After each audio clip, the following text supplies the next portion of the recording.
네, 최경영의 최강 시사 경제합시다. 월요일은 명쾌한 경제 이야기 해보고 있는데요. 오늘은 KBS 대표 경제 유튜브 채널 경제한방의 주인공입니다. 박종훈 KBS 기자 나오셨습니다. 안녕하세요. 네, 안녕하세요. KBS 대표 경제 유튜브 채널 경제한방 이렇게 하면 콩사운의 경제쇼가 또 이렇게 좀 섭섭해할 수 있어요. 라디오 채널이니까. 네, 쓱 넣었습니다. 쓱 넣었습니다. 네, 네. 글로벌 경제 이야기 저는 사실은 정말 힘들 것 같습니다. 윤석열 대통령 5월 10일 이후에 이게 지금 상황이 거의 굉장히 힘든 상황인데요. 이거 물가도 그렇고 금리도 그렇고 어떻게 보세요? 일단 물가가 전 세계적으로 천정부지, 특히 미국이 저러니까 네. 어떤 상황입니까 일단? 그러니까 지금 미국이 만약에 물가가 오르게 되면 이 미국이란 나라는 달러라는 기축통화를 갖고 있잖아요. 우리가 이제 경제학부에서 처음에 이제 경제학 배울 때 이런 표현을 배웠었습니다.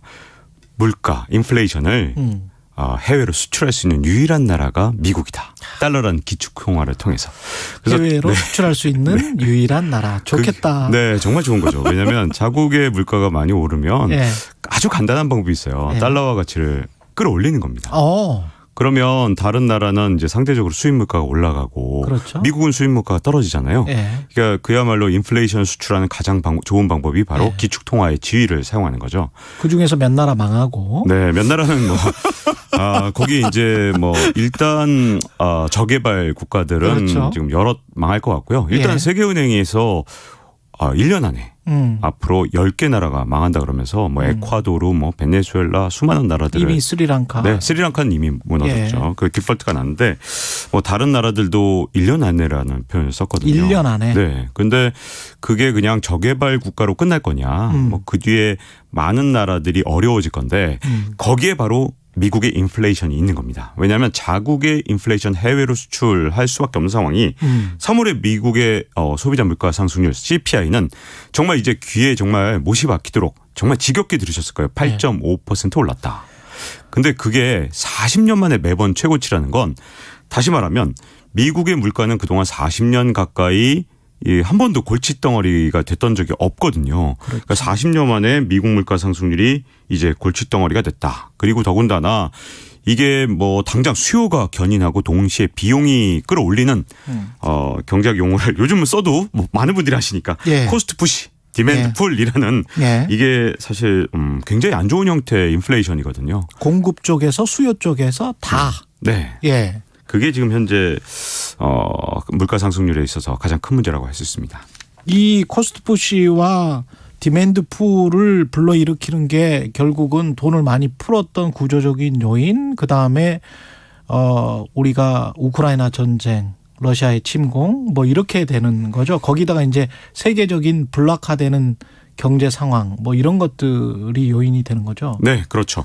그래서 여기에 진짜 큰 함정이 있어요. 이번에 이제 물가가 8.5%나 올랐는데 그때 그 발표가 나온 날 주가가 미국 주가는 그런대로 보합세였습니다. 근데 우리나라는 오히려 많은 증권사 애널리스트들이 나와서 여러분 이거 하나도 걱정할 필요 없어요. 이러면서 증권 방송이나 아니면 유튜브 같은 데 나와서 애널리스트들이 정말 한결같은 똑같은 말을 했습니다. 뭐라고 얘기했냐면 근원 물가가 6.5%밖에 안 올랐어요.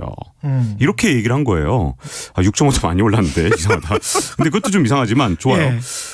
원래는 근원 물가가 6.7을 올릴 줄 알았는데 6.5 올랐으니까 여러분 안심하세요. 지금 좀 있으면 물가 상승률이 피크를 치고 이제 내려갈 거니까 지금 주식 사세요라는 주식 유튜브에서 정말 너도 나도 다 그렇게 똑같이 말했는데 피크다 정점이다. 네, 피크다 정점이다. 이 두 가지가 다 문제입니다.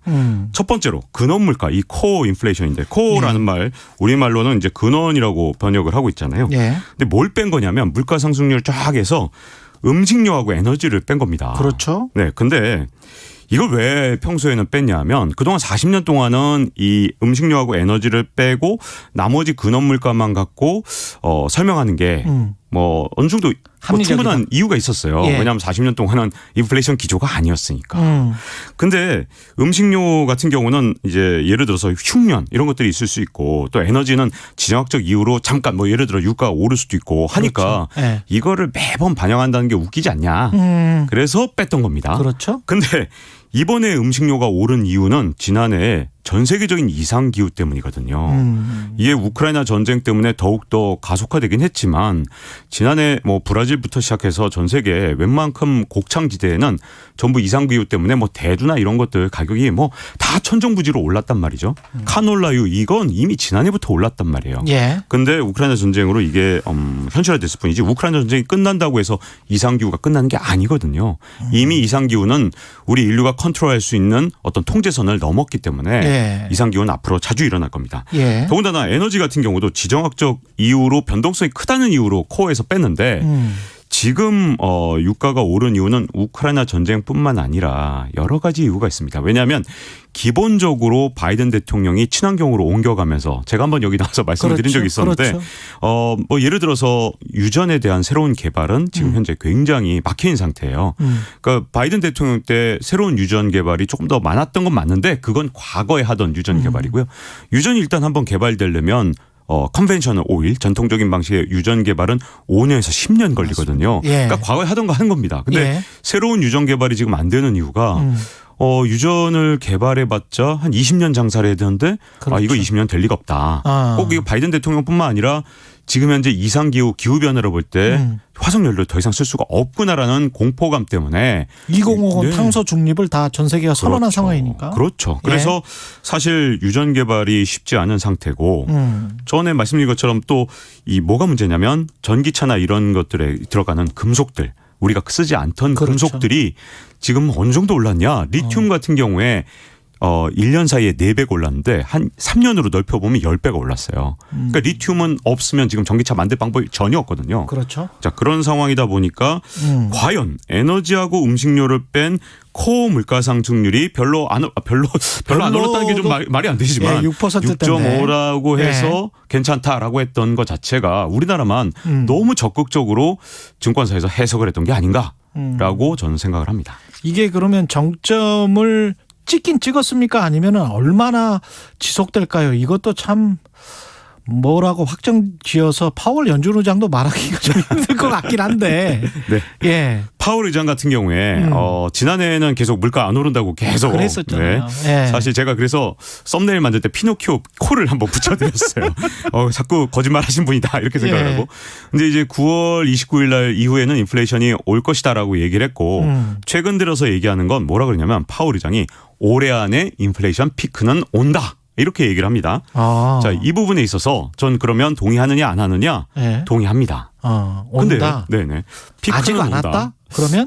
피크 아직 안 왔다 아니면 뭐 좀 있으면 올 거다 이런 내용들은 연준 예. 이사들이마다 다 달라요. 그렇죠. 지금 그래서 연준 이사가 피크 아직 멀었다라고 하면 주가 푹 떨어지고 예. 그다음에 곧 온다 그러면 이제 주가 오르고 이러고 있기 때문에 저도 정확하게 모르겠습니다. 미국 물가는. 그러나 예.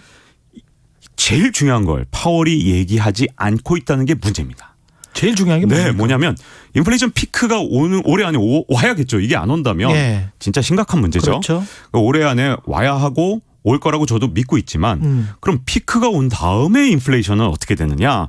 파월이 이걸 절대 얘기 안 하잖아요. 왜냐하면 그렇죠. 예. 자, 과거에 이제 인플레이션 피크가 오면 40년 동안 어떻게 됐냐면 물가가 정상적인 수준으로 떨어졌습니다. 정상적인 물가 수준은 연준이 목표하는 2% 안팎의 물가 상승률. 이거 정말 좋은 물가 상승률이거든요. 그렇죠. 경제도 성장하고 적절하게 뭐 자극도 되는 그런 상승률인데 문제는 이번에 피크를 친 다음에 물가 상승률이 떨어진다 하더라도 물가 상승률이 상당히 높은 4에서 5% 안팎인 중인플레이션 상태가 만약에 된다면 그러면 경제 상황은 완전히 바뀝니다. 그렇게 되면은 계속 금리를 올릴 수밖에 없습니까? 금리를 예. 올리느냐 아니냐를 떠나서 예를 예. 들어서 경기 불황이 오잖아요. 그러면 우리가 지금까지 40년 동안 어떻게 이걸 막아왔죠? 돈으로 돈을 막았죠. 풀고 예. 금리를 낮추고. 예. 근데 중인플레이션 상황에서는 그걸 전혀 할 수가 없죠. 재정 정책도 쓸 수가 없고. 왜냐하면 그랬다가 고인플레이션으로 가면 어떻게 그렇죠. 되느냐. 예. 이런 문제가 생기기 때문에 예. 과거처럼 뭐 조금 경기 안 좋다고 해서 돈을 무한정 풀던 시대는 이제 끝나거든요. 자, 이게 1970년대로 돌아가 보면 바로 이런 일이 일어났는데 1970년에 처음으로 인플레이션 징후가 왔을 때 그때 물가 상승률이 5.9%였어요. 예. 그러면서 뚝 떨어져서 3.2가 됐는데 2년 만에. 예. 근데 문제는 그게 조금 이제 부양책을 쓰거나 이거 경기 이러면 괜찮나 바로 봐. 오르고 예. 그다음 5.18 파동 또 겹치고 이러다 보니까 다시 2차 인플레이션이 왔고 또 3차 인플레이션이 1976년 그다음에 80년을 거치면서 옵니다. 그러니까 다시 말하면 인플레이션이 피크가 중단기적으로는 올 수 있을지 몰라도 예. 만약에 중인플레이션 상태면 진짜 손발이 다 묶이는 연준과 재정정책이 미국의 재정정책이 묶이기 때문에 이제 그러면 남는 건 딱 하나거든요. 예. 다른 나라로 인플레이션을 수출하는 겁니다.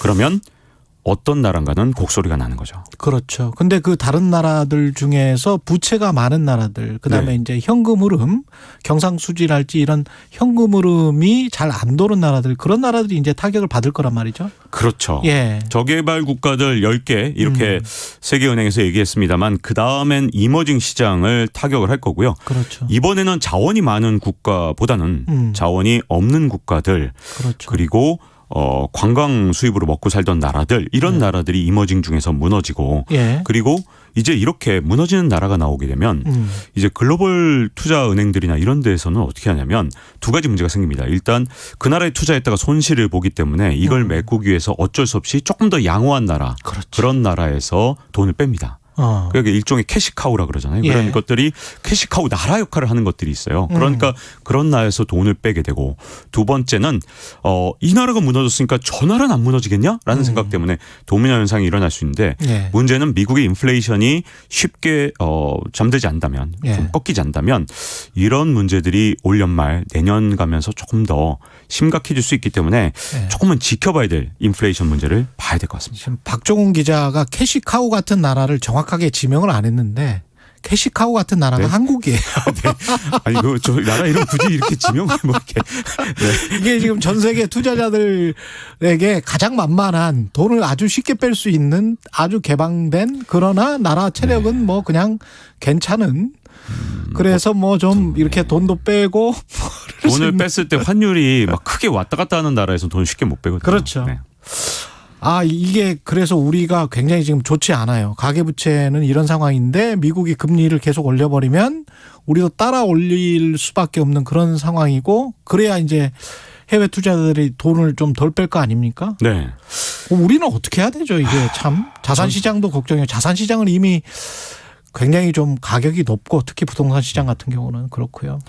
지금 미국이 이제 예. 베이비 스텝 이제 예. 이런 용어들 다 많은 분들이 아시잖아요. 예. 0.25%포인트 올리는 걸 베이비 스텝 예. 그리고 빅 스텝 인상을 0.5%포인트 올리는 거 그리고 또 0.75 올리는 건 뭔지 아십니까? 자이언트 스텝이라고 합니다. 자이언트 스텝. 참 말 만들기 좋아해요. 예. 근데 문제는 미국에서 원래는 베이비 스텝 할 것이다 이렇게 얘기하다가 예. 지금 파월 의장이 빅 스텝을 한두 번 정도 할 것처럼 얘기하더니 최근에 3번 나왔죠. 네, 지난주 금요일이죠. 정확하게는 세 번 정도 할 것처럼 얘기하니까 미국 증시가 완전히 3% 가까이 떨어지면서 그렇죠. 급락을 했단 말입니다. 예.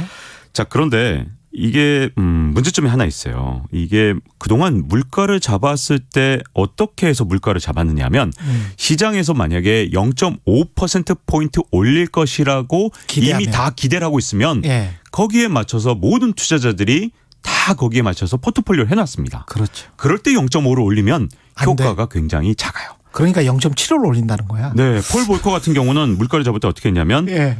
한 번에 예. 4%포인트를 올려서 물가를 잡은 겁니다. 한 번에 4%. 왜 그러냐면 시장의 기대를 꺾어놔야 인플레이션을 그렇죠. 잡지 예. 기대한 수준까지만 올리게 되면 소용이 없거든요. 그래서 자꾸 파월 의장이 이런 얘기를 할 때마다 왜냐하면 말을 할 때마다 자꾸만 바뀌잖아요. 예. 빅스텝은 한 번이야 두 번이야 3번 같아 이렇게 얘기를 하면서 시장한테 적응 기간을 자꾸만 주고 실제로 빅스텝을 해버리면 그 효과가 반감됩니다. 그러면 제가 이런 표현 쓰는데 금리를 끌어올렸을 때 가성비 이 가성비는 무슨 말이냐면 금리를 요만큼 올리면 물가를 요만큼 뭐 예를 들어서 잡을 수 있다. 그러면 가성비는 뭐냐면 금리를 이제 지금처럼 예고를 다 하고 나면 충분히 올려야 지금보다 물가를 더 충분히 잡을 수 있는 겁니다. 그래서 정상금리 수준인 2.5%로 과연 잡히겠느냐. 제가 보기에는 파월처럼 하면 쉽지가 않아요. 폴 볼커가 그걸 너무너무 잘 알았기 때문에 시장의 기대를 뛰어넘는 그런 기준금리 인상을 했는데 그리고 욕 많이 먹었죠. 근데 좀 더 거칠게 다뤄야 되는구나 시장을. 네, 인플레이션이 올 땐 그렇습니다. 그동안 40년 동안하고 다르죠. 예, 제롬 파월은 거기에 비해서는 훨씬 더 비둘기파네요. 그렇죠. 자꾸 예고를 해주는 게 장단점이 있습니다. 그러네요. 아, 참 걱정입니다. 한국 경제도 걱정인데 종종 모셔서 여러 가지 이야기 듣겠습니다. 지금까지 KBS 박종훈 기자였습니다. 고맙습니다. 네, 고맙습니다. 네, KBS 1라디오 최경영의 최강시사 듣고 계신 지금 시각 8시 45분입니다. 이 시각 교통정보입니다. 서울 시내 출근길 평소보다 많이 어렵습니다. 먼저